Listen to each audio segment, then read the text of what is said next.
Alrighty, welcome to the Kallzu coaching call. It is December 13th, Tuesday, 2016. And we're going to be heading obviously into 2017. I can't believe how quickly the year has gone by. It seems like the older you get, time goes by faster and faster. It just seems that way. I'm not quite sure why. But anyways, we've got a really exciting call for you tonight. And we've got a guest who's going to come on in about 10 minutes here. And he's got a really amazing story that's going to benefit all of you. And he has volunteered just to share everything, just to pull back the curtains about what he's doing. So you're going to really want to take notes. If you're live on the call and not listening to the recording, you're one of the fortunate ones because you're probably going to want to ask some questions towards the end of our guest, and we'll try to keep him as long as we can, but also be polite and respectful of his time and everyone else's as well.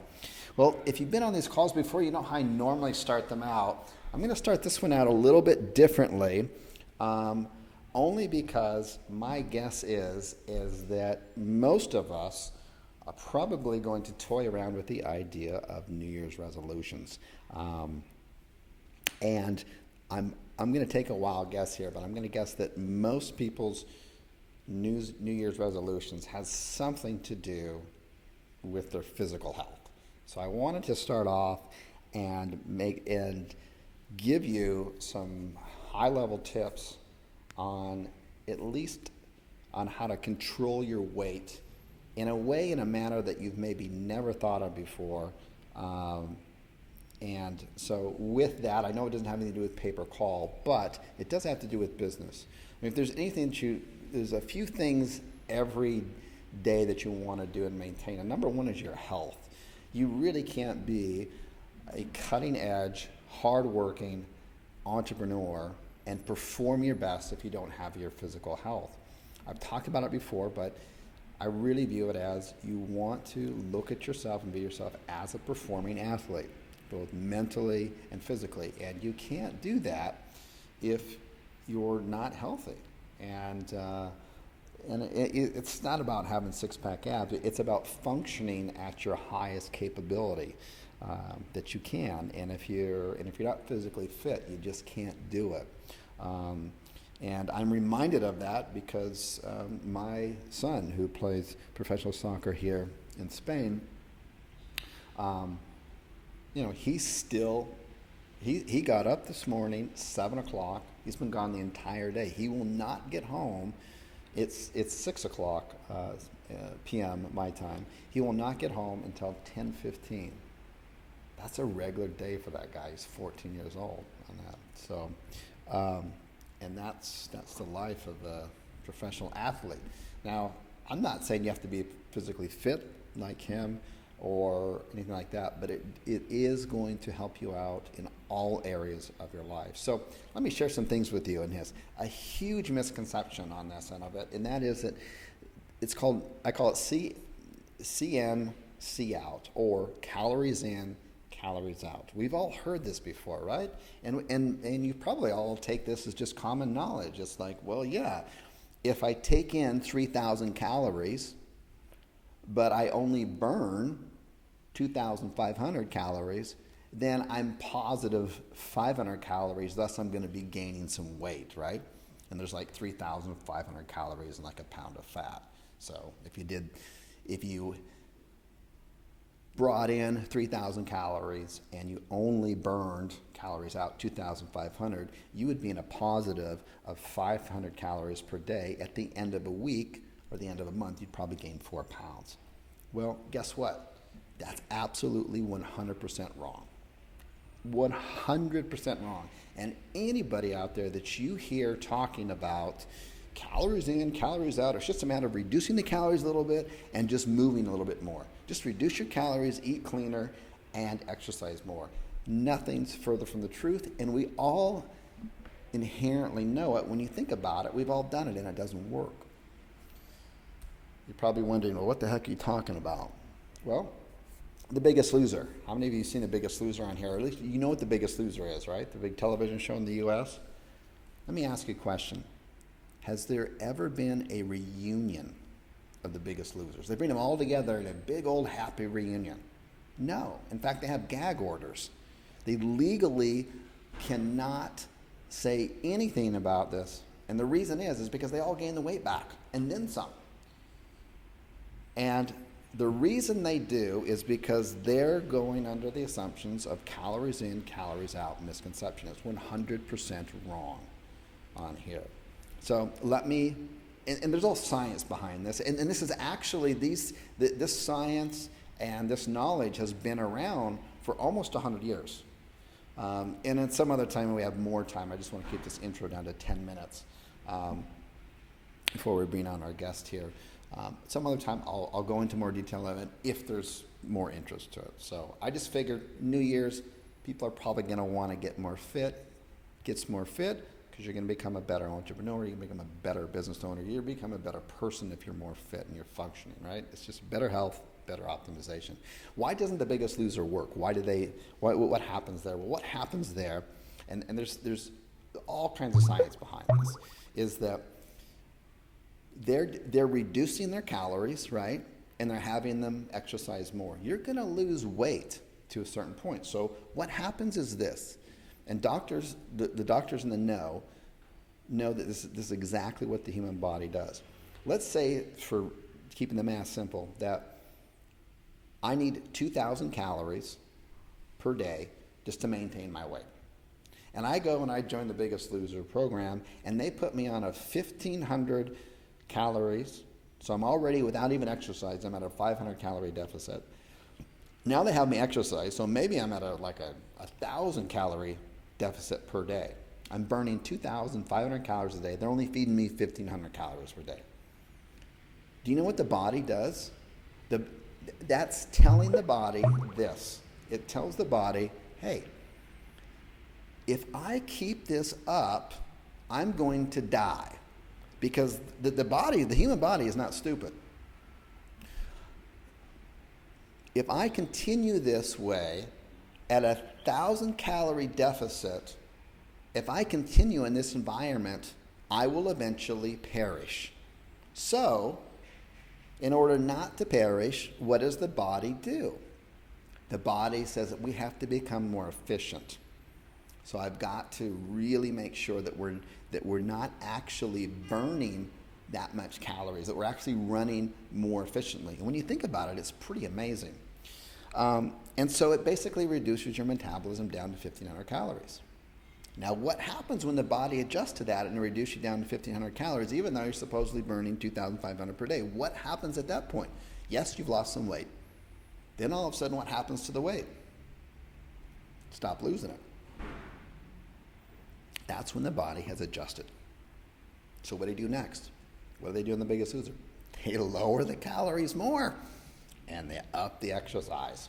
What does the body do? It says, I'm going to die even sooner now, so I've got to slow down the metabolism.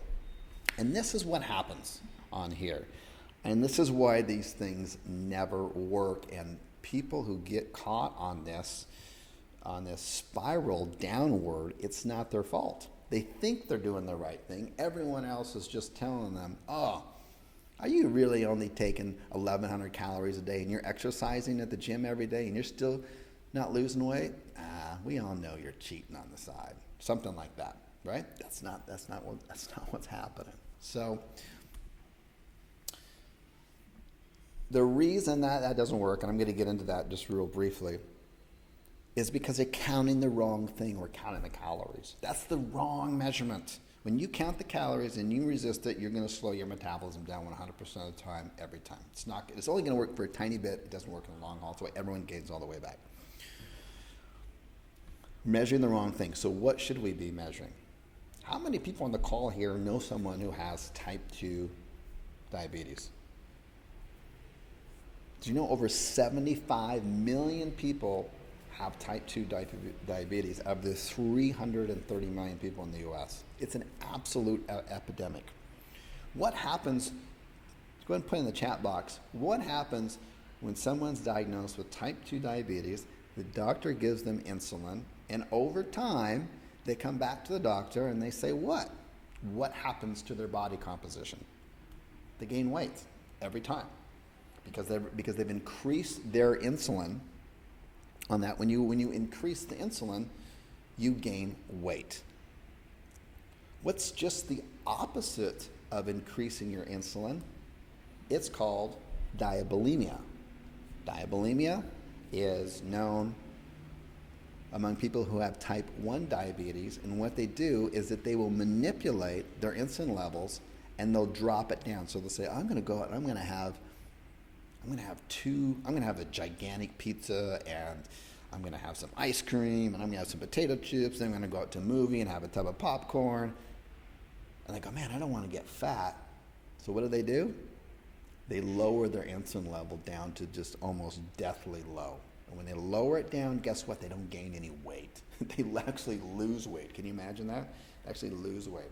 The point is this, is that it's the insulin level, it's the insulin spikes we need to be counting, not your calories, not this calorie in, calorie out stuff. That's total baloney.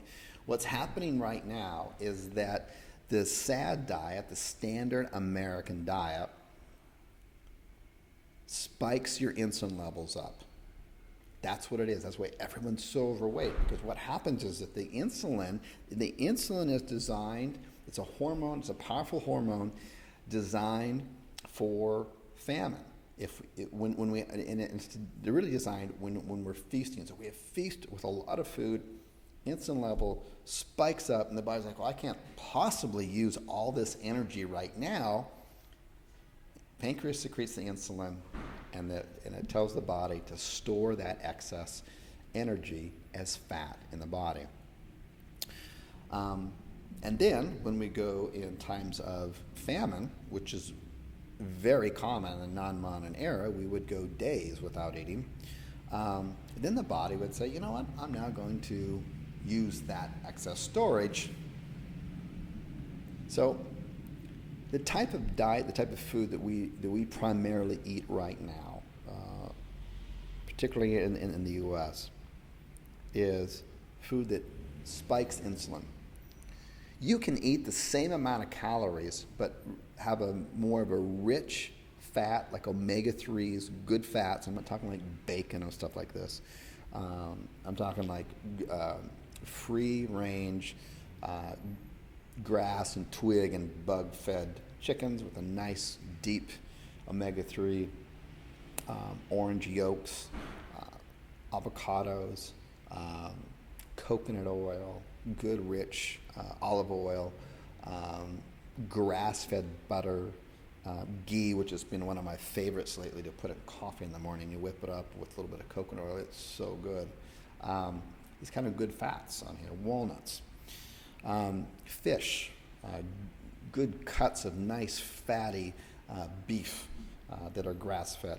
These kind of things on here, and moderate to very low, fast, easily digested carbohydrates, like the sugars, the fructose,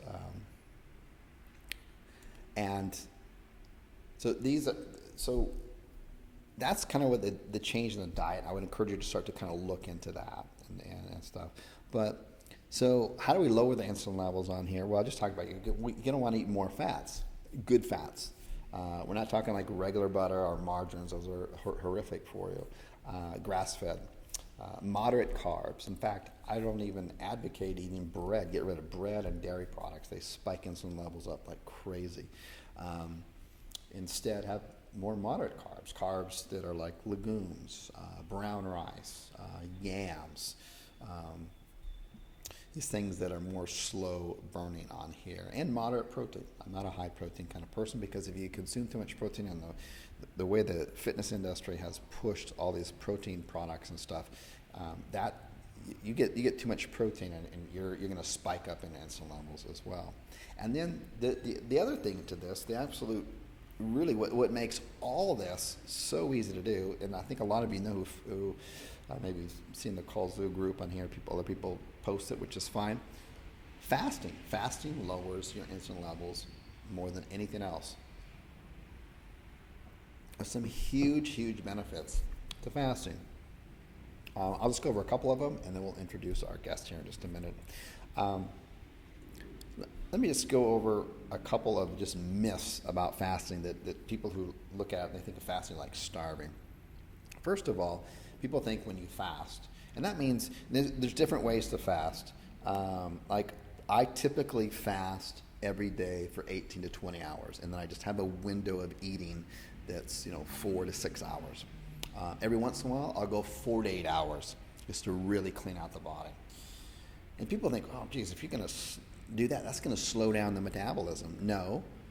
Doing what the Big Loser does, that program, doing the calories in, calories out, and movement, that's going to slow down the metabolism. Guaranteed, proven.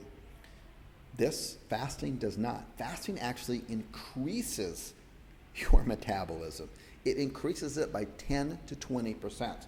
Now, you think to yourself, that doesn't make sense. That's not what I've been told. But when you think about it. For however long you think we've been in existence as the kind of the human race that we are today, there was certainly a time, the majority of our existence, where we didn't have 3 meals a day. We didn't even have 1 meal a day. We would have to fast because we were forced to by circumstances. It wasn't a choice. And our bodies are really smart. So what they've done is they said, okay, when you don't have any food, I want to make sure that you can survive. So I'm actually going to increase your metabolism, which increases your hormones. It makes you more alert. It makes you sharper mentally on here. It increases all your good hormones in your body. It does not eat away muscle. It eats away at your stored fat. That's what it's supposed to do. People think that you're going to lose muscle when you stop fasting. No. That's absolutely not true. And if that was the case, what would happen is that we'd have a bunch of ancestors who were just these fat blobs because they'd be going through these feasts and famines, and they would feast and they would store fat, and then they go through famines, and so the body would like burn muscle. That makes no sense at all. The body's not unintelligent like that. That's just stupid. So anyways, bottom line is this. The takeaway here, we'll introduce our guest here, is probably a lot of you have weight loss or at least health. There's so many health benefits to fasting. It's so easy to do. It's not even a diet. It's just a window of time that you're eating. And then the windows of time that you do eat on here, forget about counting the calories. Just look at your macros. Don't go crazy with the proteins. Look at the slower burning, the healthier carbs. Get rid of the bread, the dairy products. And you're looking at the good fats, the good omega-3 fats. Just, Google it out there. And I guarantee you don't have to count calories. You don't even have to exercise. You just go out and just do it. And you're going to be more alert. You're going to be healthier. Fasting, they use fasting today to help cure cancer, fasting within 1 to 2 weeks cures, and we're just talking fasting like a couple of days, literally cures diabetic 2. There's tons of research, and there's a growing army of doctors out there, MDs, that are now practicing this. Athletes, world-class athletes from all over the world are now training in a fasted state. They wait until they're 18, 19 hours fasted before they go out and they do their Olympic-style training. Why? Because that's the peak point at which they're going to have their hormones, their growth hormones, their testosterone, their estrogens at peak levels. The body is going to be mentally alert. It's a 10 to 15% increase in the amount of oxygen you can take in. In other words, you're in better shape when you're in a fasted state, not a weak and tired state. And it makes perfect sense when you think about it. It's only people who are here today that have survived are the ones that were able to get stronger and faster and leaner in times of famine so they could go out and hunt. Anyways, enough of that here. Let me introduce our guest on here. He's got a really, really interesting story. You're all going to benefit from this, and I'm super lucky to have him on here. Edward, are you on the call? Unmute. I am now. Can you hear me? I can hear you. Yes, you're on here. So, first of all, hey, thanks for taking Very time good. out of your busy day to, Oh, thanks. to Thanks for having me. yeah, no, it's an honor on here. So, um, tell us tell us what you're doing here, because I basically kind of teased everybody that you got all these leads and it's basically a different source of leads and you're going to share this with us on here. Tell us what you're doing because I know it's an interesting story and you've just had some success today. You were skyping me just before the call here that some pretty Yeah. exciting stuff happened. So what's going on Yeah. in your business? Well, let me just go back to last spring when I joined the Kallzu group, and I have a small SEO agency. We do client work, and which has been very frustrating. It's been very hard to scale that model. I mean, it might as well be like an insurance agent the way we've been running it, but we have become pretty good at SEO. We're pretty good at identifying niche markets. And so we found our way to Kallzu, and we went through the training, and we started our first site, and it was in a market that I already knew.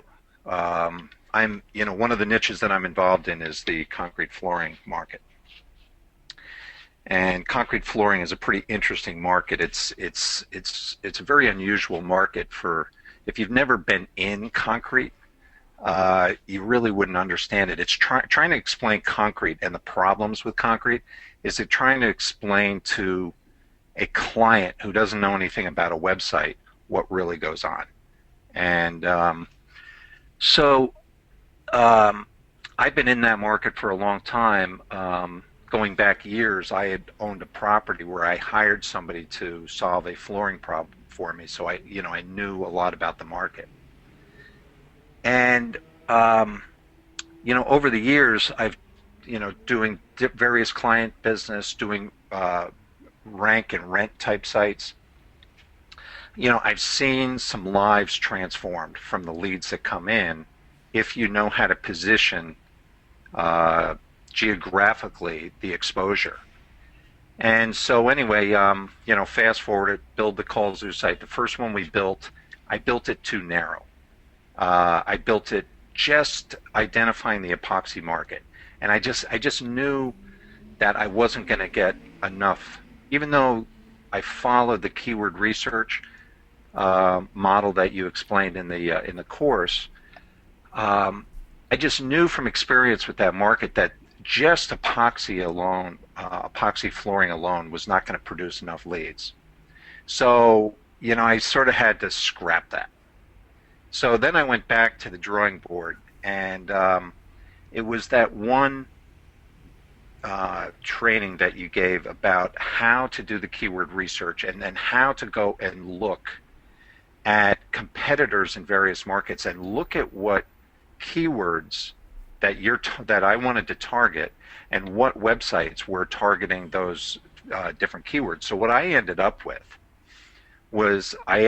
with 4 different categories with completely different keywords, not just epoxy, but I went after like epoxy, I went after polished concrete, I went after stained concrete, and I went after stamped concrete, all under the concrete flooring market, and put those all together into city pages.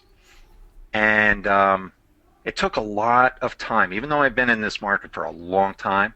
I spent a lot of time watching those videos and doing that research that you taught, and fast forwarding it, we pretty much nailed it. Now, the other part of this market, which is really interesting, is that the clientele that whether I'm selling them leads or it's a fixed monthly fee, directory type of listing exposure. It doesn't really matter. The key thing with the target market is that I just can't drive them leads because they need to stick with me. They need to the real sweet spot in this particular market for these particular contractors is they need to be doing projects that are like 1,000 to 4,000 square feet. They do them at about $5, $6 a foot. They do them at 40% margins. So they need to be doing like 1,500, 2,000, 2,500 square feet a week. So the real sweet spot are these small commercial projects. If you start getting into really big projects, it's very hard. Most of these guys can't make it. They get one big project, they run into a problem, and they're out of business because they can't fund it. If they're getting projects that are too small, they're spending just as much time doing a small project as a larger project. So they can't make enough money. So they can't do the small ones. The big ones are out of their realm. So they're right in that sweet spot in the middle. So, so I built the first Kallzu site, and I figured, well, I've never tried the model. And I built it on a domain name that I had a site on. So I restructured the site, targeting the Boston and Massachusetts market. And again, going back to, one of my keywords, concrete flooring really is that's the main keyword. And then coming underneath that is epoxy flooring, polished concrete, stained concrete, stamped concrete. I'm a little bit on the fence still about stamped concrete because that's a different contractor. But I couldn't help myself. It was really hard to just limit it to that. But stamped concrete, Google does recognize as a concrete flooring product. So I figured, you know what? I'll just use it as bait to get more traffic into the site. So anyway, we rebuilt that site, launched it at the end of June. In the first month, I got one lead. The second month, going into August, I got 7 leads off that site. Going into September, I think we got 17. October, I think we got about 23. And we got a little bit more than that. I think we got 26 in November, even with Thanksgiving. And what was really interesting, and this is, where this whole story leads, is that I decided I'm going to answer the calls. And I figured, you know what, I can start out answering the calls in this market. If it works out, I have another site, which is going to be my national strategy. So anyway, things are working out pretty well. We're ranking, like if you do a search for concrete flooring Boston, you're going to see, I think we're ranked number 1. If you search epoxy flooring Boston, I think we're, 1 or 2. Polished concrete, we're right up there. Stained concrete, all these keywords, we're right up there. And we targeted 8 different cities in Massachusetts, like Boston, Cambridge, Brockton, New Bedford, Worcester, Springfield. And it's been really interesting to watch because our biggest focus was primarily Boston. That's where we're doing really, really well. Now, if you start doing, what we're starting to see is as time's going on, that we were on page 2 or 3 for some of the other cities, the smaller cities. But now, as time has gone on, we're starting to move up on those other cities. So my guess is by spring, we're pretty much we're on the first page of Google in all these cities. But you can see that we're starting to rise up in the cities that are further away from Boston. So my guess is that by the springtime, that particular site, just targeting Massachusetts, is probably going to, I guess we're going to be 50, 60 leads, if not more in that market. So that worked. So now we're building out a site called metrocrete.com, which is really going to be the national strategy. I haven't even built out the service pages. We're already ranking. The first city that we're going after is New York City. We're not ranking for like concrete flooring NYC yet, but we're ranking for like concrete flooring Manhattan. I think we're ranking for concrete flooring Brooklyn. And so anyway, so as I'm building this out, I along the way, I got a call from this woman. Well, let me back up before I tell you about this story. What was really interesting is I started to get calls from facility managers. And I thought, wow, this is pretty cool. Like, I didn't ever even knew what a facility manager was. And a facility manager it's a whole cottage industry of these companies that are like preferred developers, or they do remodels, or they do maintenance for brand name companies with either regional or in some cases national locations. For example, we got a call from I got a call from somebody, a company, one of these facility managers in Pittsburgh, and they manage restoration hardware. And they had a requirement right outside Boston. So I took the call, I gave the lead to one of my guys, and he contacted the facility manager, and ended up doing this project for them. But this guy that I'm working with, who's buying the leads up there, he sort of worked himself into like a brokerage position, because the facility manager has other requirements around the country. And this particular, as I told the client, number one, I said, we can help you around the country if you have requirements around the country. And they thought that was phenomenal, because what they're looking to do is they're looking to, as a facility manager managing these brands all over the United States, they don't have the time to call 3, 4, 5 contractors and get all these bids. For them to be able to call us and make one phone call and let us do that work saves them so much time. So they don't mind if there's a markup, and because it just saves them so much time. So economically, it's very feasible for them. So I'm sort of seeing this happen. This happened numerous times, and I started looking into this, and I said, okay, it's going to take me time to build out the national strategy. But in the meantime, I'm getting these calls from these companies that have national requirements. And so I can take the requirement, and it could be down in Miami, or it could be in Portland, Oregon. And we can take that requirement, and we can go out to Portland, Oregon, and we can find a contractor or contractors that can bid on that project for them.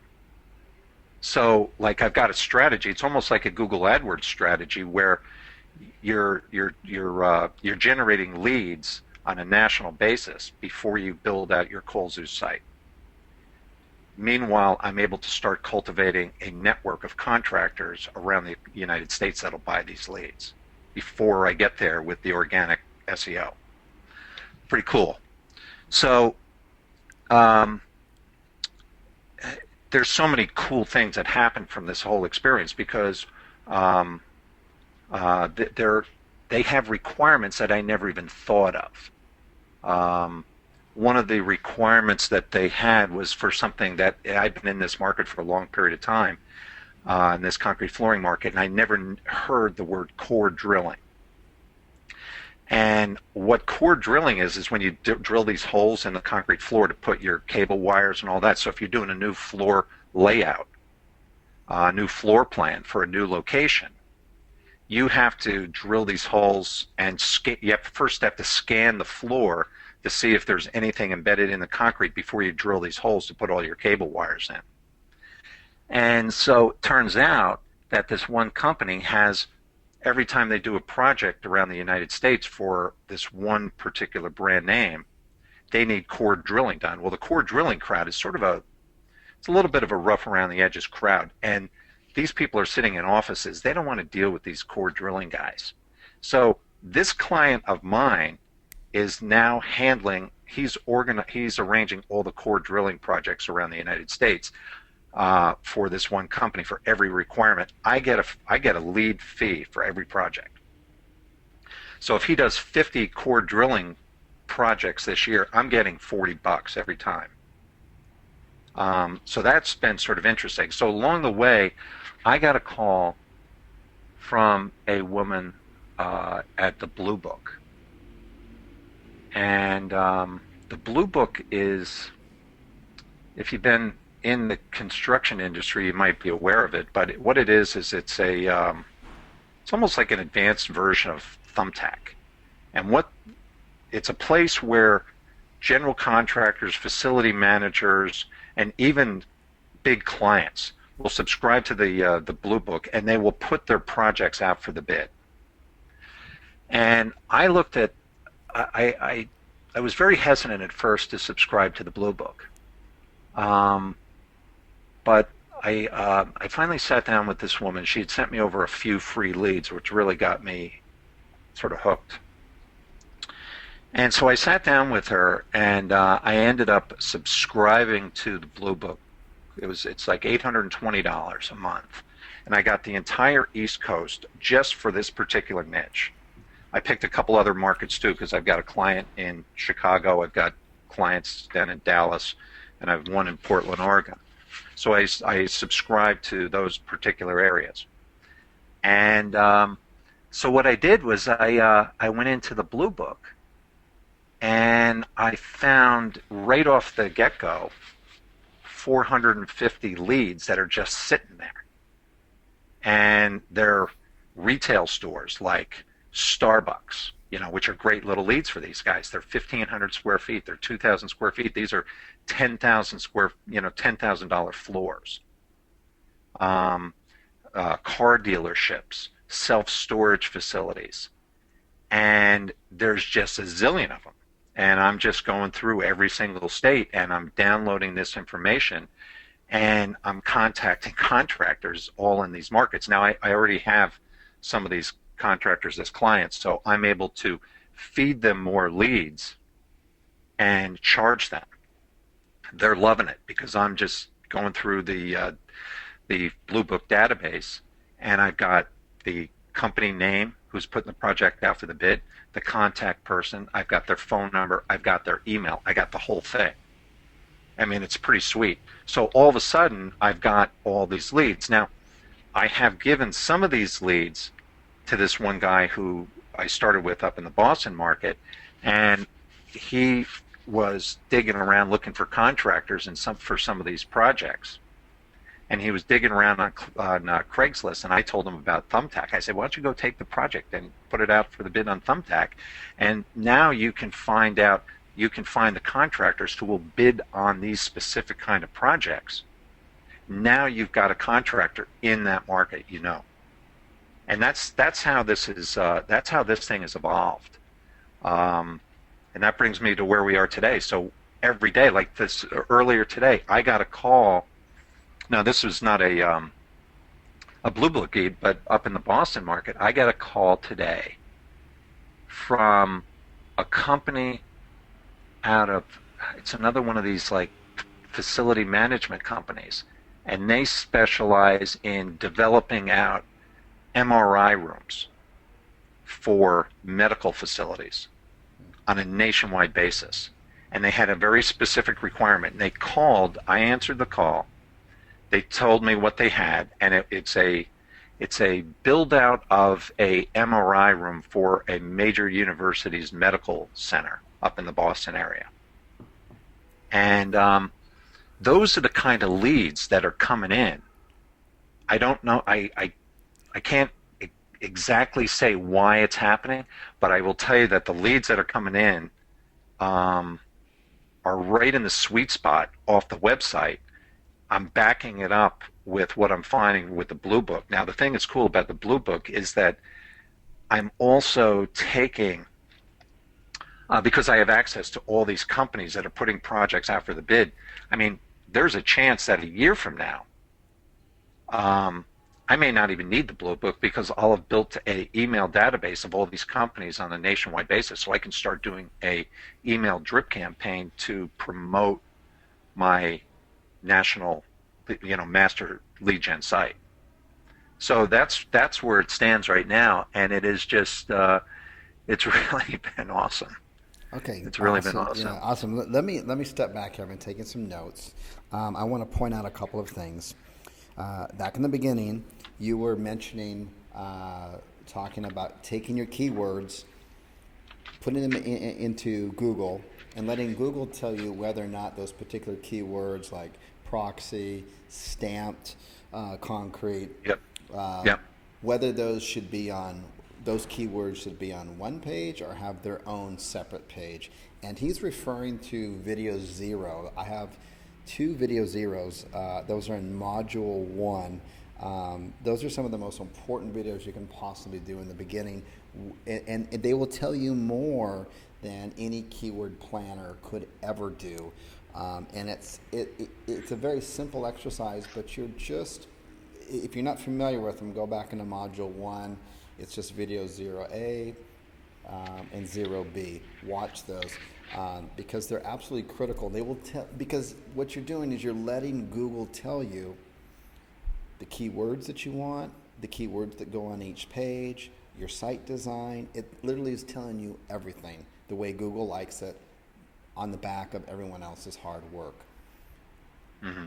And everyone else tries to spend 90% of the time on some kind of keyword fancy tool, and that's not where it's happening. You want to ask Google, and that's the best way to do it. So kudos for you for going through and doing that.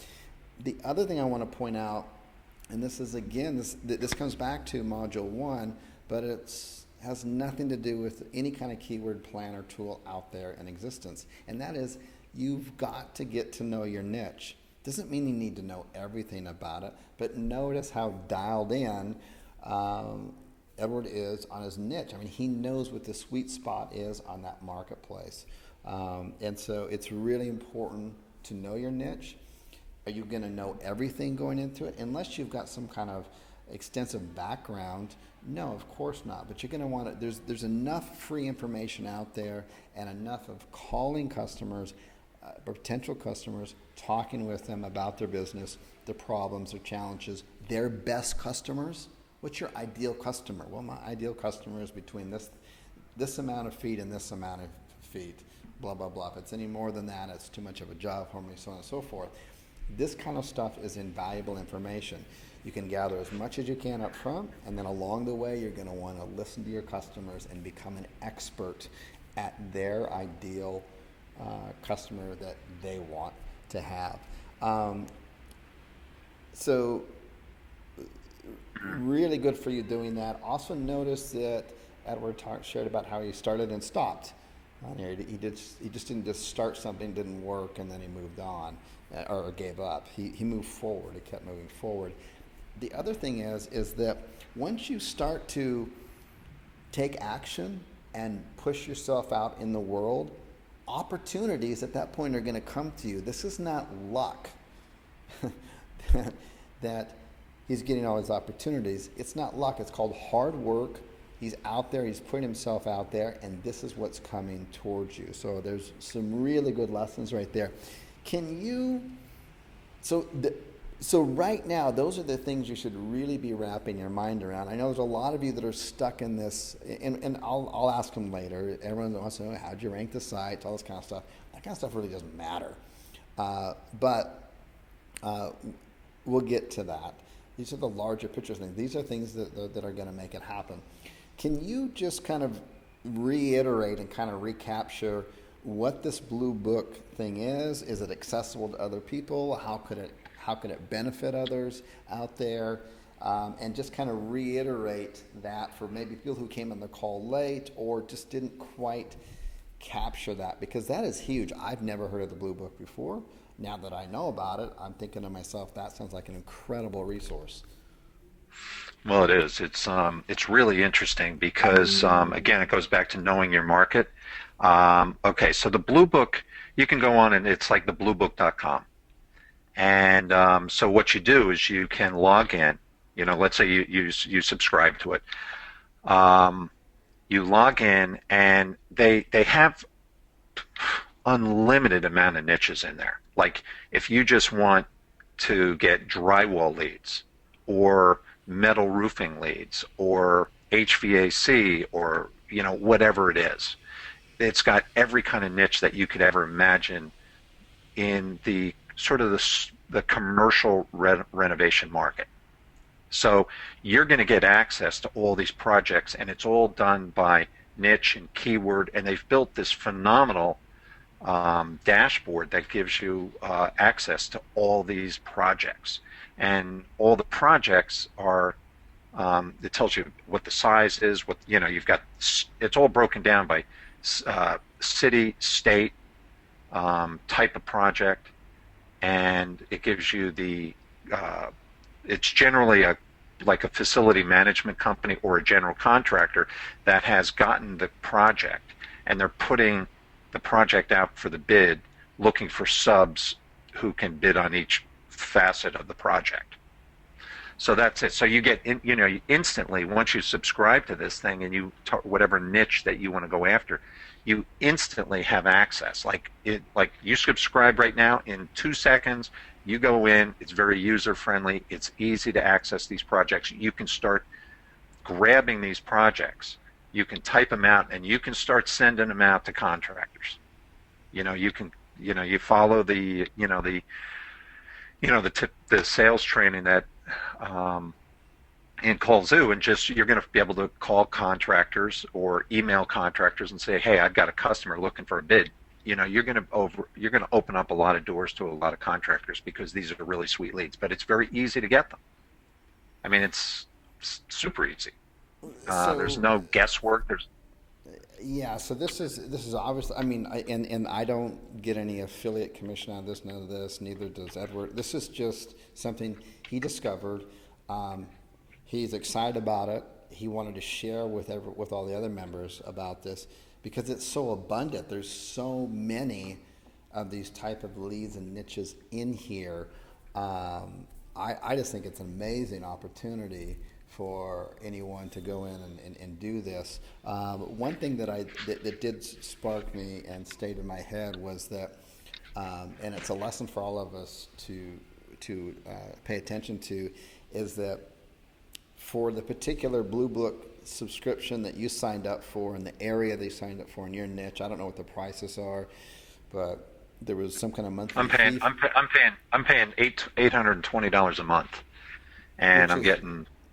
I mean, it's like $2 a lead. I mean, it's yeah, just that's it's. ridiculous. Yeah, I that's mean, it's, absolutely, and not only that, but I get access to all these general contractors, facility managers all over the United States. So I've got the direct email, and I can start putting these guys on an email database and just promote my network yeah, to that's all these nuts. companies. I mean, I'm just like so far ahead of the game.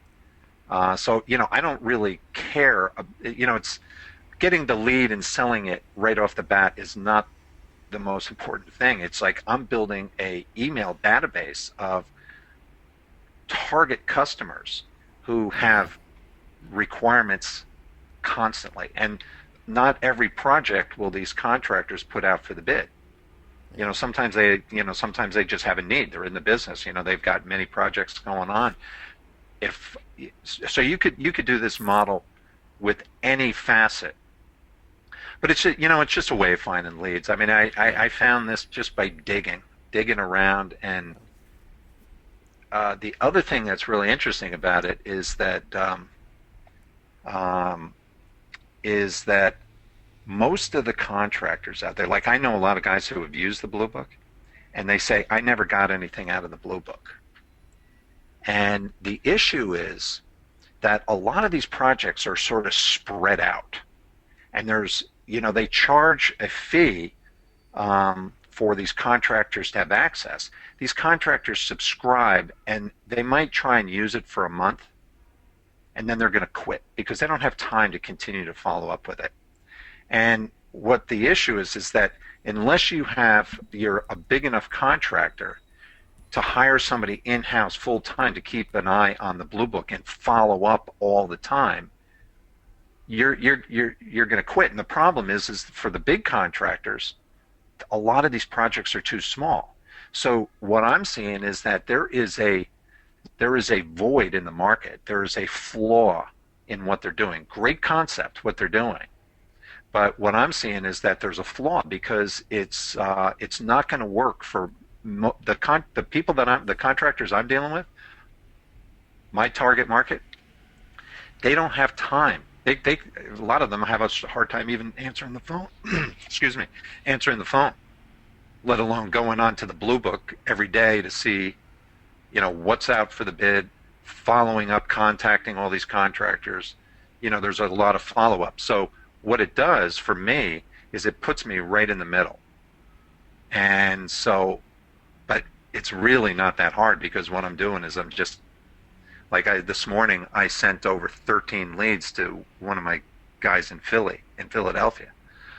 Excuse me. And what I did was I just copied you go right into each individual page or each individual project, and I would highlight the project name, where it is. I would just copy it, just copy and paste it right into a notepad, and I put together a list of like 13 leads, and it only took me a couple minutes to do that, and then I just copied it right over into this guy's email, and I said, "Hey, here's 13 leads for you." I mean, Wow. Yeah. I mean, that's a and that, that's that I mean that's a huge wow. no, It's like no doubt I mean about it. I'm just blown away by it. Yeah, So and here, so, and I just to clarify with everybody, it's not Blue Book like the Kelly Blue Book because you're going to pull up around cars and stuff. It's thebluebook.com, the Blue Book network of commercial construction. it's Thebluebook.com, right?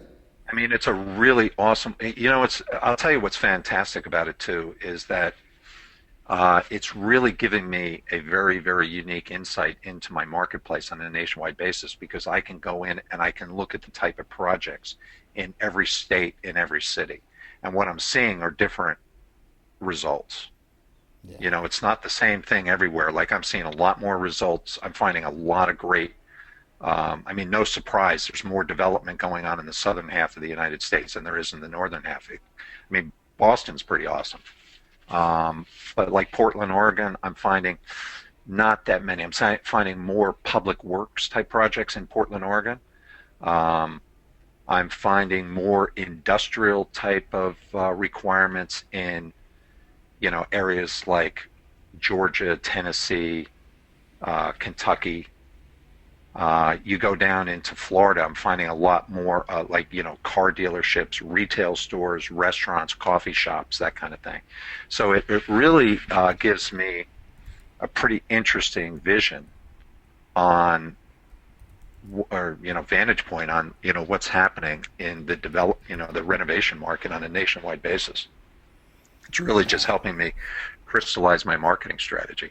No, that's a gold Pretty mine. cool. Yeah, that's really cool. I mean, I really appreciate you sharing that. That's just so for anyone out there who's really grasping what he's sharing here, and listen to the way he's talking too. He's not just talking about how to hunt and feed himself today, but is looking long term on here, building a database. I know, yes, you can go out and get the leads today, but it's looking at building a nationwide database, building his site out and stuff. So, a really good vision on that part of it, and it'll be really exciting to hear where you're going to be in the next 3, 6, 12 months from now on here.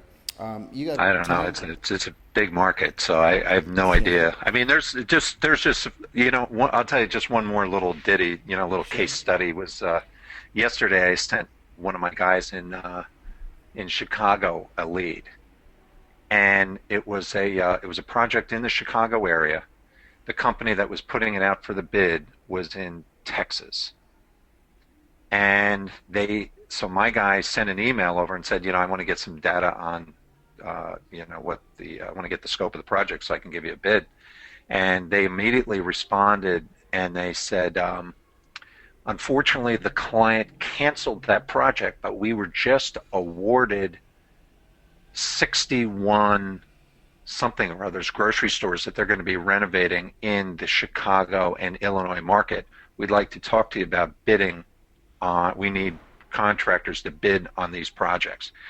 I mean, that guy just got 61 killer leads off one little email that I sent over to him that took me 2 seconds.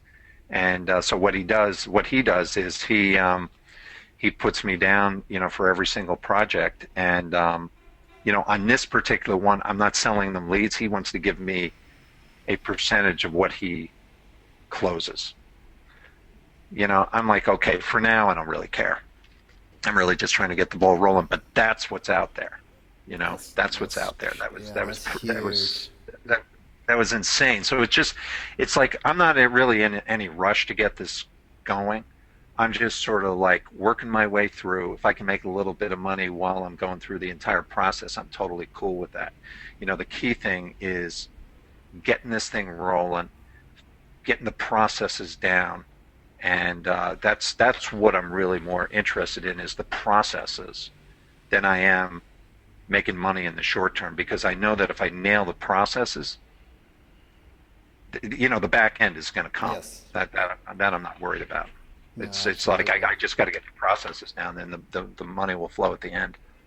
Yeah, no, that's really good foresight on that end of it. That's the build it and they will come uh, mentality on here, rather than thinking about the short-term gains. Look at the long-term gains. Yeah, it's going to be really exciting to see how far you take this. I have no doubt you'll take this to a long I'd way. love to build out.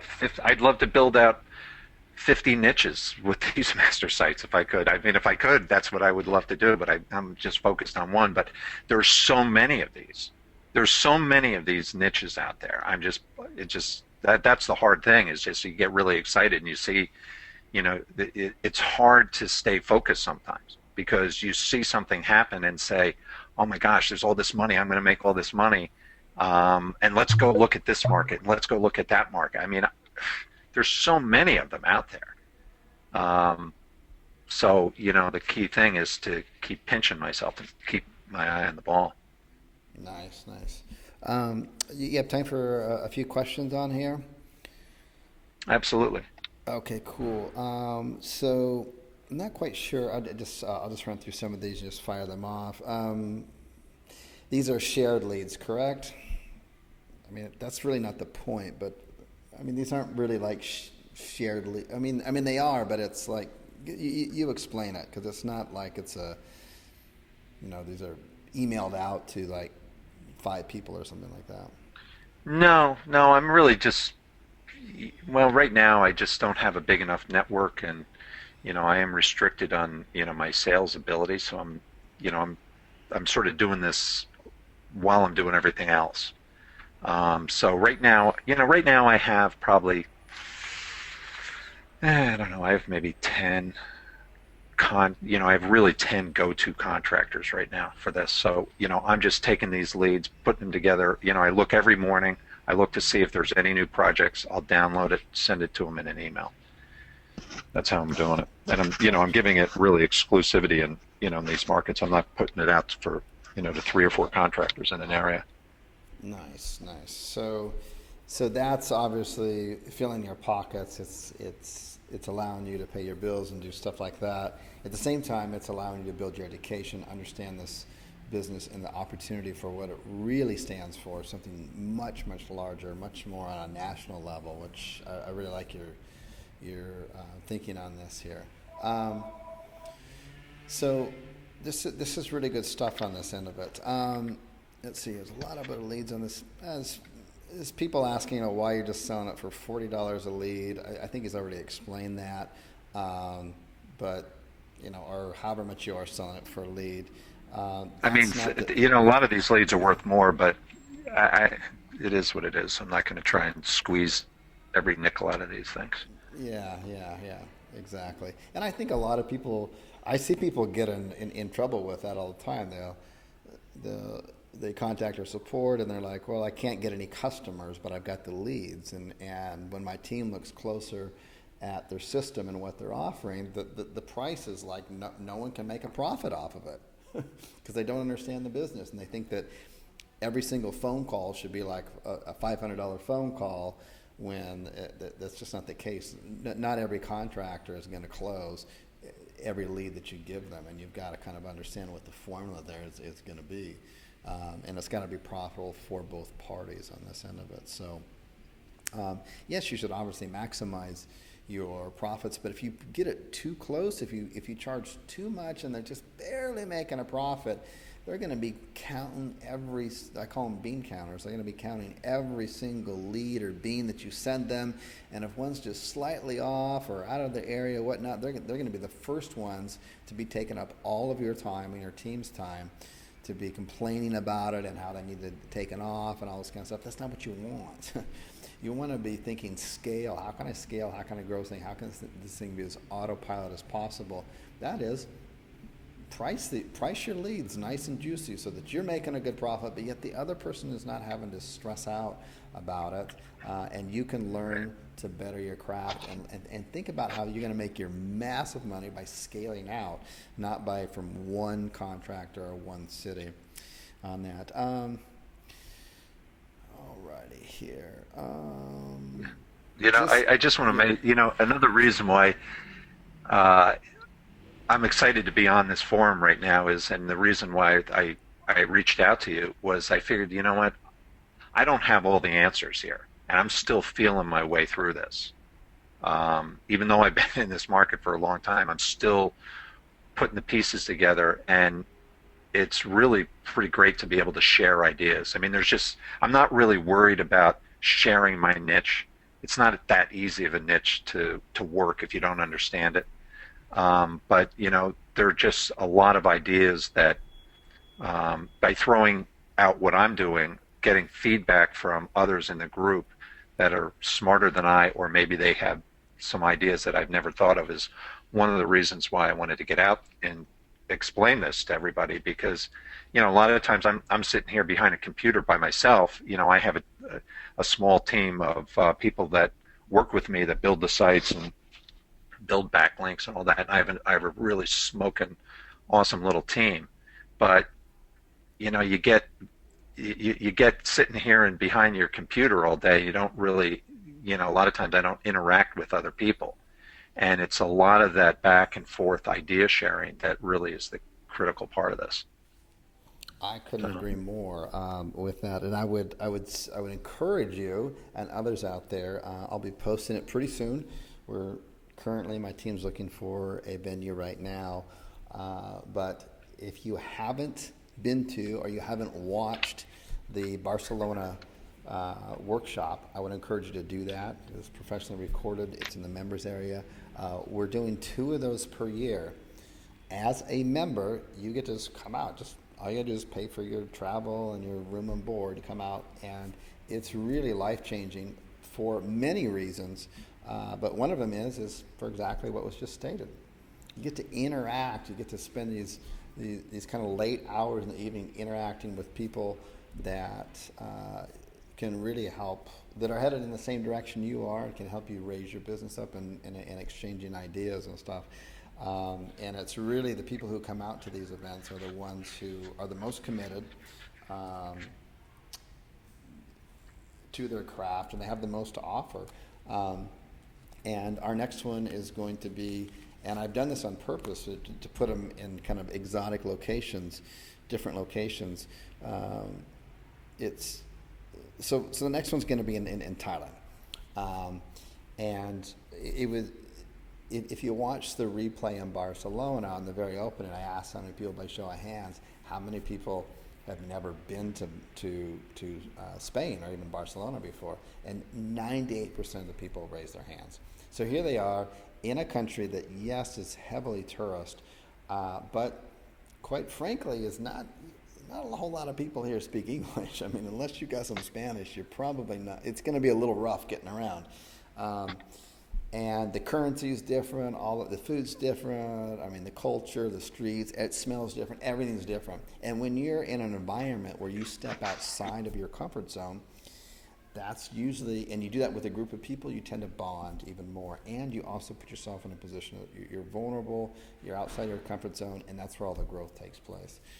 And that's why the next place we're holding up, which is going to be in April, we don't have the date set. It's going to be more than likely probably because it's easy for everyone around the world to fly to a single destination. It's probably going to be in Bangkok, but we're looking at locations. There are some other locations around there, some smaller islands and stuff like this, but it means a lot of people have got to take 2 or 3 flights, and that just may be too much to ask for everybody. I think the majority of people who are going to come out to an event like this, and it's an amazing city that never sleeps, and it's just I'm really looking forward to it. And it's a chance for you to interact with people and help grow your business too, as is our forum. And I encourage people on the forum to go out and have other meetups and other groups and stuff like this. Form your own smaller groups and stuff. Absolutely, that's what the community is for. It's to all rise together. And we've had many other members on our calls before, and it's always coming from the same place that Edward's coming from right now, and that is just share, give without expectations of getting anything back. And what happens when you do something like that is you usually end up getting a lot back, even though that wasn't your intention on that end of it. So a couple more little quick questions on here, and then we'll start to kind of wrap this up. We're at the top of the hour here. A lot of people are saying thank you for sharing on here, and I'm going to guess probably what's going to happen is I'll end up posting. I'm getting a lot of questions on here on how to contact you. So what I'm going to do is in the Facebook group, for the Kallzu private Facebook group, I will post the replay there, and then of course when I post that, I'll pin it up, and then if Edward wants to chime in and answer some questions on his schedule, certainly welcome to do that, and that's probably the best way to kind of contact him on that. Just some little nitty gritty stuff on here for the Blue Book, although you can look online on thebluebook.com. Your subscription is going to be by region. It sounds like on here. You can go region. You can go state. You can go region. You can go East Coast.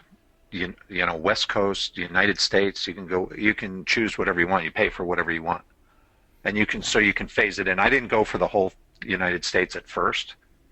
I just went for the East Coast because that's part of my strategy, is to, start in Boston and get the ranking down to Miami, and then sort of move west. Now I grabbed a couple other target areas because I have clients in those areas. That's why I went. Like, I've got a client in Chicago already. I've got another one down in Dallas. I got another one in Portland, Oregon. So you can pick whatever you want. Nice. Yeah, I hope everyone sees this, the kind of the 50,000 foot level here of how powerful this strategy is, and how you could start to implement this in your own business on here. And if you're in a particular state, something like that right now, that maybe you want to contact them and see, maybe that's how you start. You could probably make money without even a website by working the Blue Book. Obviously, I hope that's obvious. I mean, it's just like that. That's exactly what I'm thinking on here. Is that you could just go out and just start, because you've got a whole book of leads. I mean, that's easy. So I guess the other part here, and this will be the last question, then we'll close up and let our guests go here. But so let's say someone's, how would you suggest, so someone who's, let's say they decide to invest in the Blue Book, or they contact them and they tease them with a few free leads like they did with you, which made you a believer. I remember you said that earlier, which, by the way, is the same strategy I recommend. It works every time. But anyways, so get a couple leads coming in. What would you suggest somebody does with those leads if they don't have anybody to contact, if they don't have a contractor that they're working with? Well, one thing you can do right off the bat, you can take a lead right now. You subscribe right this minute. You can take one of those leads. You can go right over to Thumbtack and put it out for the bid. That's so ridiculously simple. Oh my God. Now you know who the contractors are who are willing to pay for the leads because they're bidding on your project. Wow. Unbelievable. I mean, there you go. I mean, now you've solved that problem. Yeah, so you want to find the contractors who are, who are in your market.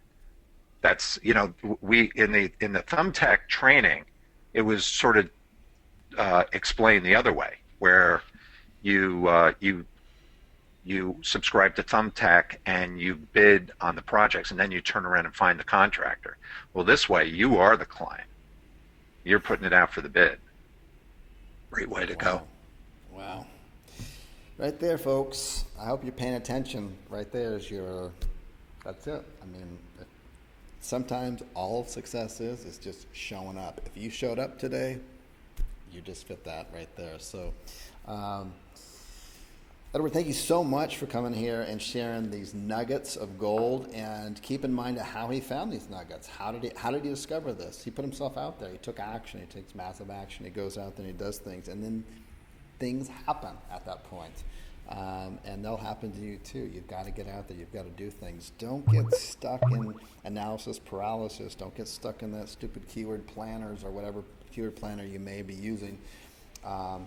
Don't get stuck in exactly how much you're going to charge for the clients. When in doubt, just charge a little bit less. The thing is get out there. Get this thing in motion. Get out there. Get yourself out there. And things are going to happen, guaranteed. And you could just forget all that and just do exactly what you just heard on the call right here in the last 60 seconds here. Done deal. That's just it right there. So with that, Edward, thank you so much. I'm going to stick around for a little bit longer and answer, kind of swing back around and answer. I was looking through the chat box questions here. And there's quite a bit of health questions on here. So I'm going to go and shift gears and go into that. Okay. Edward, you have a great afternoon. And thank you so much again for doing that. I'm going to post the replay within 24 hours or less in the Facebook group. If there are questions there, you might see some people shouting out to you there. So, all right, no problem. All right, thanks for having me, Chris. Thank you. Bye-bye.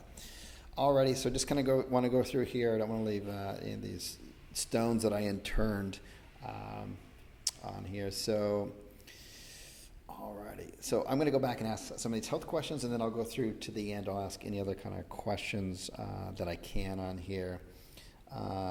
So someone's, oh wow, John says on here, I did this last year. It's basically, I guess, did maybe some fasting and maybe change his macros around on here. Stuck to it, lost 60 pounds so far. Congratulations, that's amazing on here.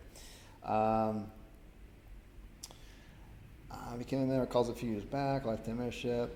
How do I get reconnected on here? Joe, you want to contact support@kallzu.com. Support@kallzu.com. On here, lost audio. Sorry about that. Good news here in this. Good. What's sustainable I learned from you on here? Good. This. Yeah, the body adjusts after the starvation mode. All right.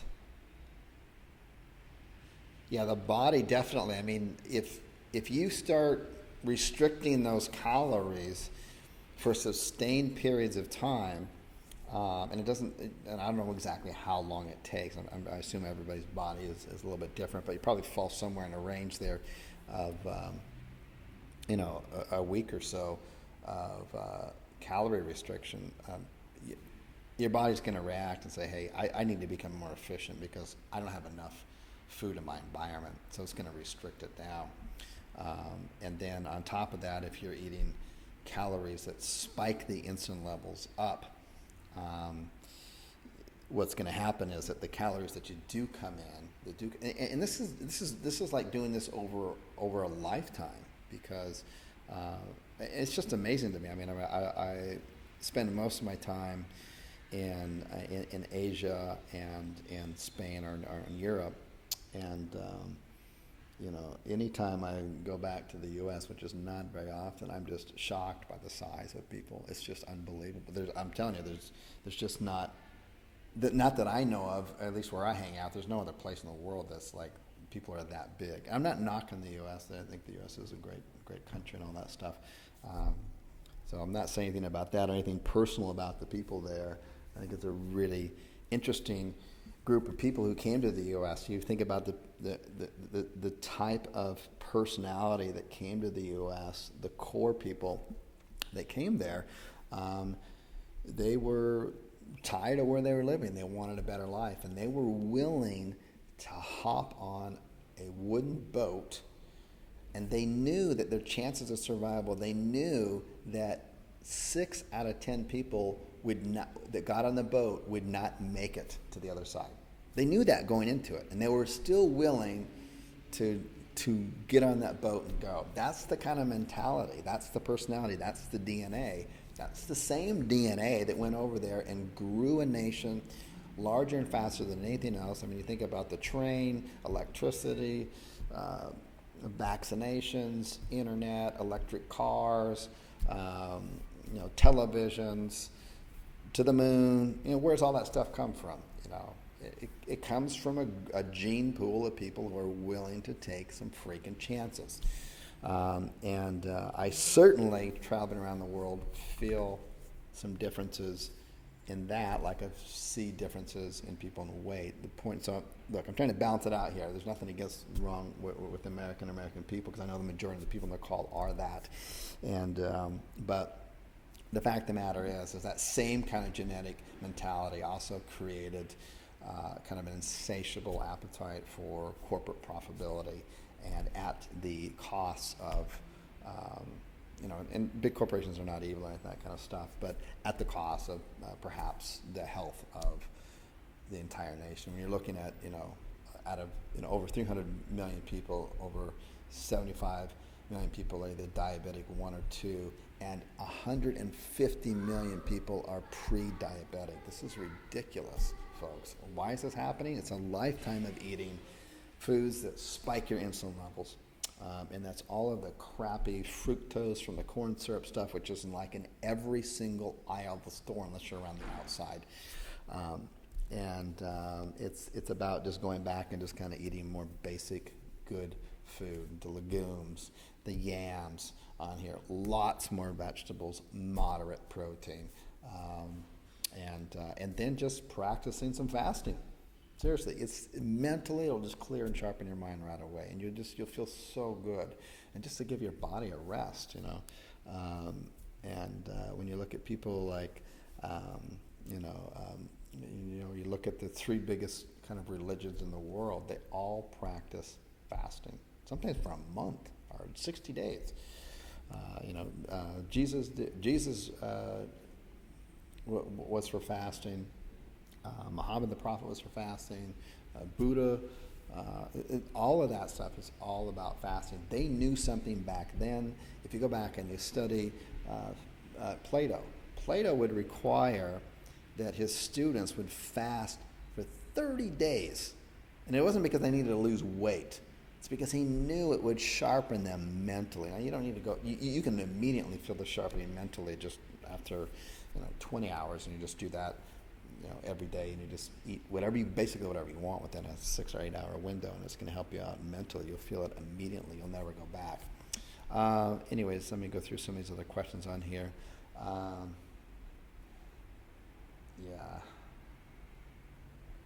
Blood sugar is what they should be measuring. So blood sugar, insulin, it's the same thing, right? On this end of it, exactly. Insulin is a hormone. It's for, Good. Do you recommend a good resource for information on this? Yes, I do.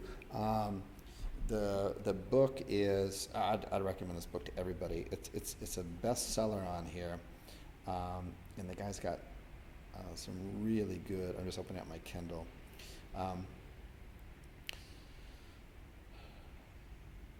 And it is it's like the ultimate guide of fasting. The guy, I'm just pulling it up right now. Here it comes up right here, and library. The ultimate guide to fasting on that. It's by a really interesting character. He's a doctor, if that means anything on it, but he started out as a liver doctor. He specialized in the liver, and he noticed that, and his name is Jason Fung, F-U-N-G, Jason Fung, F-U-N-G. If you just Google him on like YouTube, you'll see there's tons of interviews with Dr. Maricola, Bulletproof Coffee and stuff, and some really interesting stuff. But he started out as a specialist in liver, with liver disease. I don't know what the name is for it, but and he noticed that all these people that had liver disease, the majority of them, vast majority of them, all had type 2 diabetes. So it's like, what's this type 2 diabetes? And he started learning about it, and he's like, wait a minute, this is curable. You can cure this. you don't need to keep treating these people with insulin. That's the wrong thing. So that's the book, The Complete Guide to Fasting. The Complete Guide to Fasting by Jason Fung, Fung. Yeah, and it's all this stuff with like, I know a lot of people are like, I get cravings and all this kind of stuff. In the beginning, when you start fasting, you're going to get cravings. You know why? Because people function out of three core principles that all start with the letter F. Food. This is survival. This is the core of our reptilian brain. Food. Whenever we have food, we want to eat as much as we can. So we're all about food, yum, yum, yum. And if we don't have food around us, our body's going to be telling us we're starving when we're not. And it's ridiculous. The other one is fear. Or fear of something, then a lot of us is driven by fear. And of course, the last one is the F word, that has to do with reproduction. But those are the three Fs that we're driven by on here.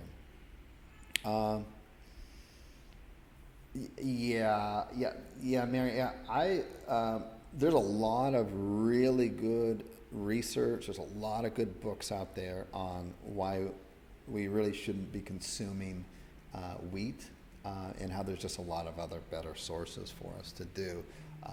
And when you kind of remove it from your diet, you'll really feel it. And obviously, sugars and gluten and fructose is just bad news. I think we all know that. Yeah, with fasting on that, Larry, I do fasting. I prefer, now that I've been fasting for a while, I prefer just to water fast now. When I fast during the day, I just do water fast. I've been reducing my coffee down. Because one of the other things, besides taking care of your health, like what you eat, detoxing, exercising on that, is just the other thing, is getting enough sleep. These are all just basic things, right? Detox, exercise, eat right, get enough sleep, and reduce your stress. And so for me, that's a hard one for me, by the way. The other ones are a lot easier. The stress part is harder for me. So the coffee doesn't help with that. It kind of agitates those things. So I've been really reducing that. But during the day, Larry, or anyone else out there, what can get you through the day, through your waking hours until your first meal, is and I highly recommend it, is good organic coffee that doesn't have mold in it. There really is a difference, a huge difference. It doesn't have a bunch of chemicals on it. No mold, no chemicals. Good organic coffee beans, because coffee beans, they're loaded with pesticides and all this kind of crap. And anyways, you want to get the good stuff. I would highly recommend Bulletproof, their Brain Octane. If you don't want to do that, although that is the best stuff out there. If you don't want to do that, then another alternative is and it tastes really good, and it says huge benefits to do, is some organic coconut oil. If you have a choice between cold press and centrifuge, get the centrifuge, but don't get too nuts about these kind of things. People get kind of crazy about this stuff, and it's like, well, I was going to stop using sugar and artificial creamers in my coffee, and I was going to try this, but I could only find organic cold pressed coconut oil and not the centrifuge, which is the best. And if I can't get the best, I'm not going to do it at all. Don't take those extreme levels. You don't have to. There's always, you can always upgrade later. You're upgrading your life, okay? It's just like your phone or your computer system. You're upgrading. We don't all still run off of DOS or whatever. Some good cold press organic coconut oil and some good grass-fed ghee, a tablespoon of each in a cup of coffee, and then we have a little hand blender, and you whip that up or just throw it in a blender. It is so good. It's amazing. And it doesn't take you out. It keeps you in a state of ketosis. It barely raises your insulin levels. It just barely does it. So you're kind of technically in a fasting state. You're not burning carbs. This is pure good fat for you. And your brain actually prefers fat. And you'll realize that when you start burning more fat as a fuel. That's why your brain sharpens up. Alrighty.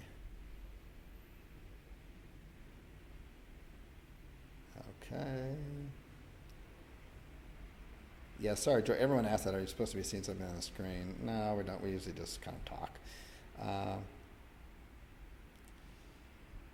okay, let's see here.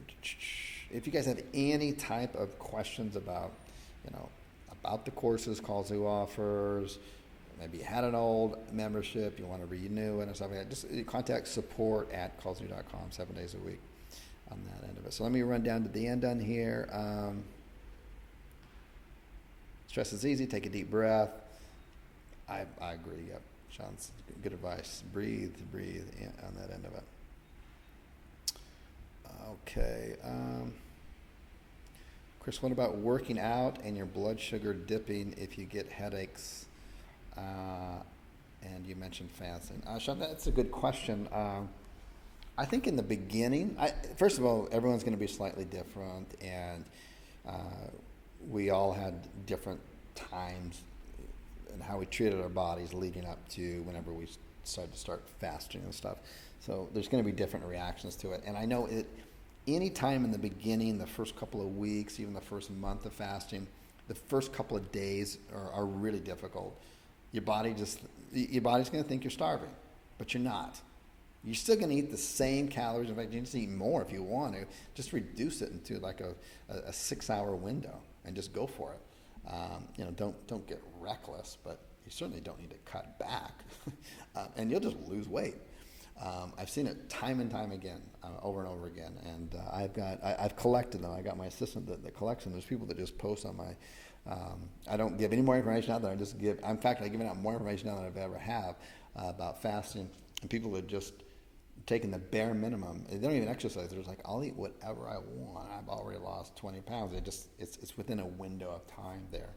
And yes, it's going to take a while for your body to adjust. So you might experience stuff like headaches, stuff like this. But there are people who, there are Olympic athletes and professional athletes who they're training in a fasted state because it's proven that you have a higher VO.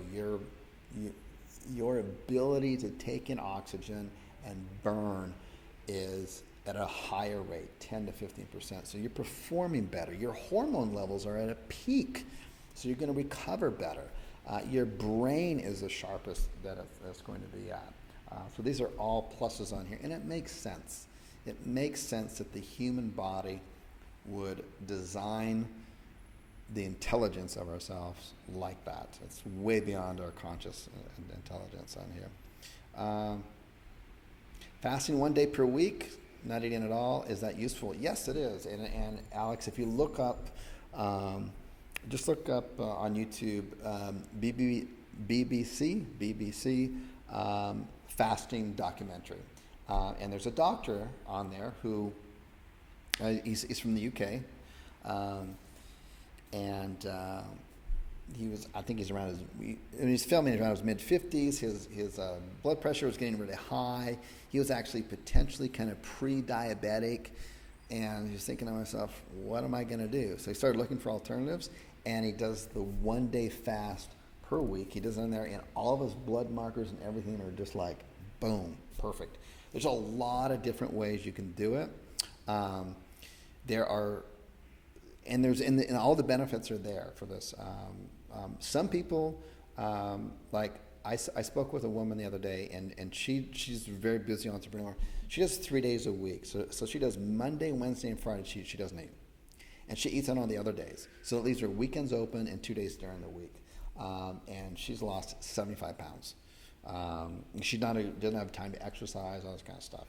She's not counting calories either. She's by far not eating perfect at all. In fact, some pretty high insulin spiking foods, to be honest with you. But that's how effective it is. To me, and everybody's different. To me, that's not going to work. For me, and I think a lot of other people, it's easiest if you just take it and you just push it back. You say, okay, I'm going to skip breakfast. Okay, that's pretty easy. I'll just skip breakfast for a few days, and I'll have lunch, and then you start pushing lunch back. And then you start pushing lunch back until your first meal is dinner time. and it doesn't take very long. It's very easy to do. And if you ever fall back, you're gonna feel it's gonna feel like you got lead in your stomach or something. You're gonna wonder how why, and you're gonna save all this time and money, and it's just like it's just crazy. Now you don't want to be nuts about any of this stuff. You want to be flexible. You want to go with the cycles of your life. You may have you're going to go on a cruise ship with your significant other and maybe kids. What do you do on cruise ships? You just sit on a boat and eat and drink literally all you want all day long. So just do it. That's the ebb and flow of life. You want to enjoy things. You've got a big wedding or reunion to go to, or you've got Thanksgiving or something like that. Don't be the dummy in the corner who's like, oh, I'm fasting. No, just enjoy life like everyone else does. But, the other 340 or 50 days out of the year, do your business when you're with you. But don't cut out experiences and stuff. Because when people meet, it's been throughout history of time, when people meet, people feast and they drink and they eat a lot. And that's what you do, So don't get crazy with this stuff. Do you find that your body gets colder further into the fast? That's an interesting question, Josh. I don't. In fact, my body gets hotter, and most people that I've spoken to, it also gets hotter too. Now, there's a couple reasons for that, but without getting too technical, the main reason is that when you're fasting for long periods of time, your metabolism is actually going up on that, okay? While your insulin level is going down, your metabolism and what you're burning is actually going up higher, and so in order to burn more, your body has to increase its temperature more.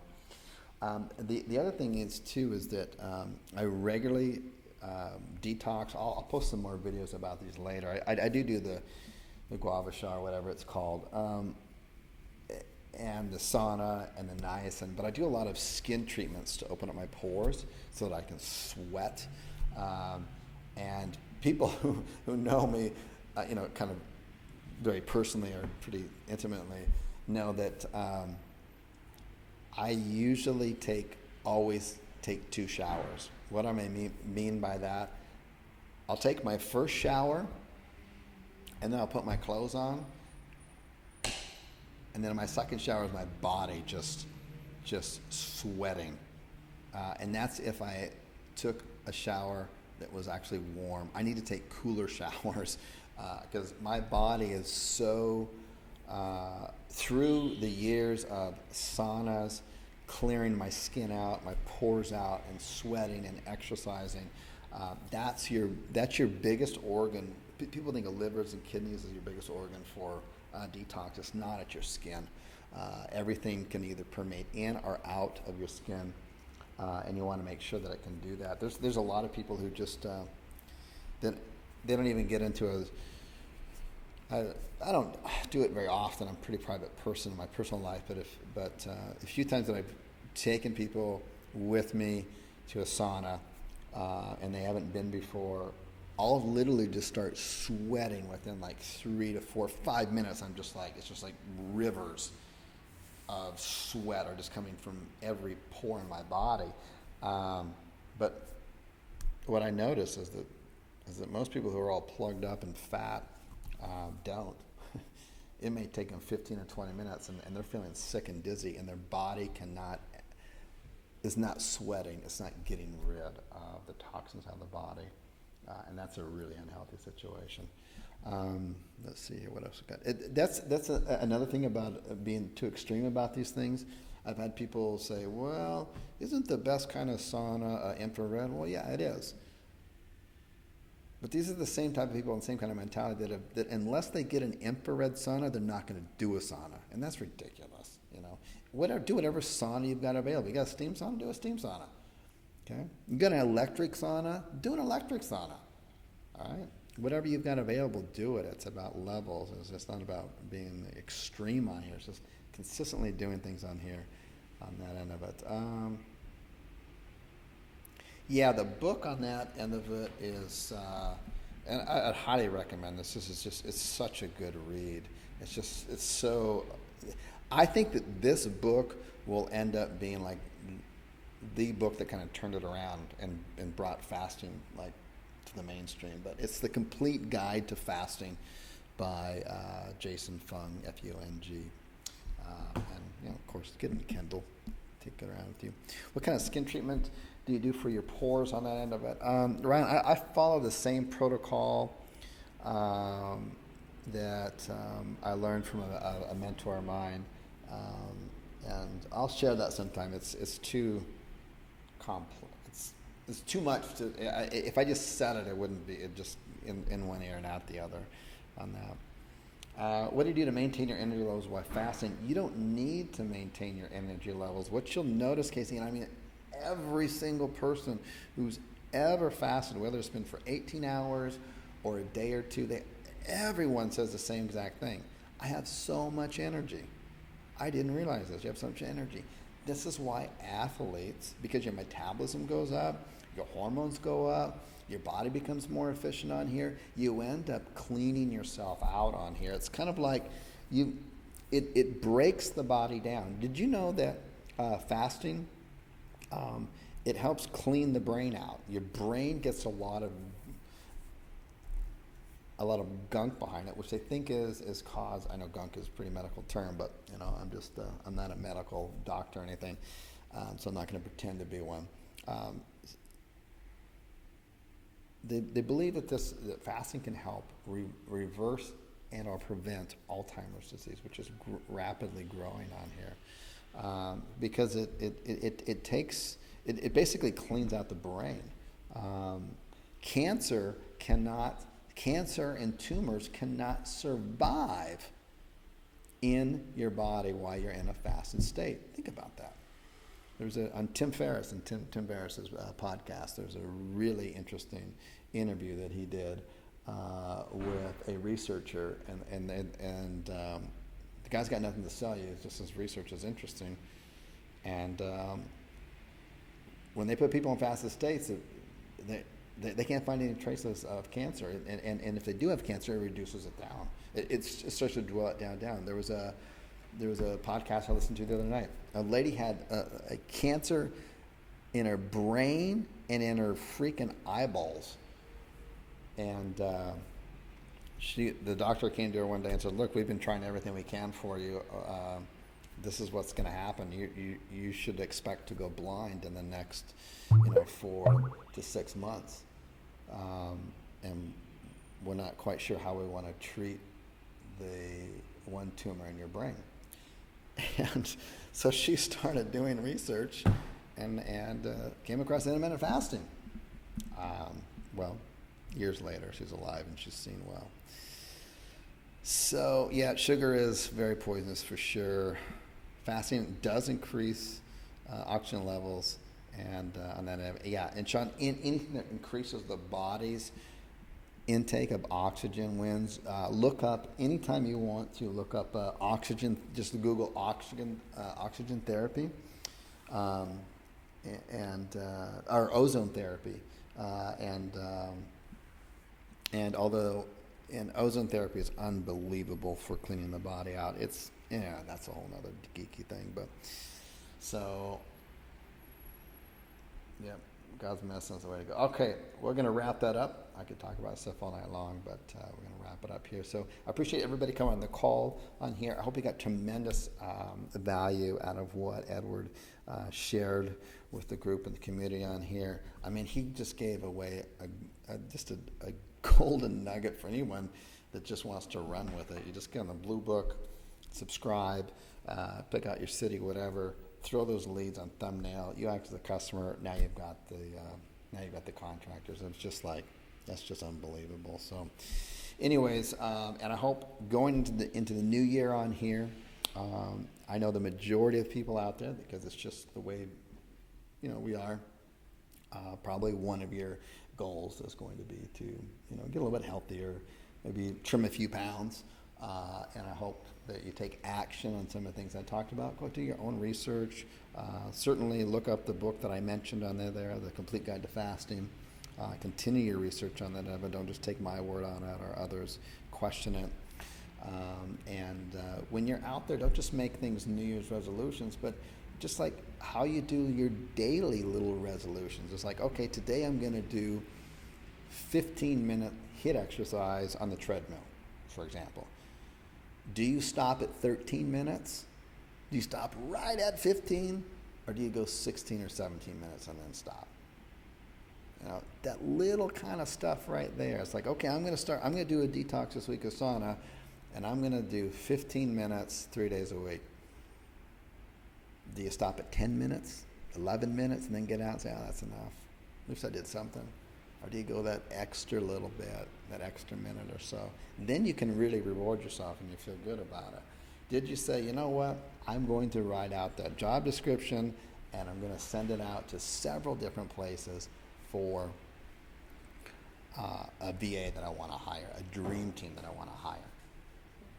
How am I going to do that? Am I going to do that, or am I going to put it off till next week? You know, get it done today.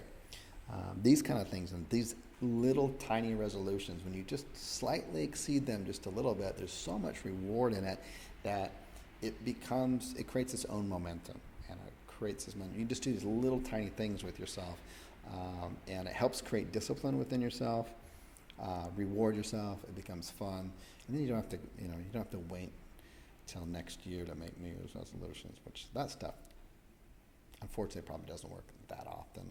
So anyways, Chris Winters here. Thank you so much for attending, and we'll catch you on the next coaching call. Bye-bye.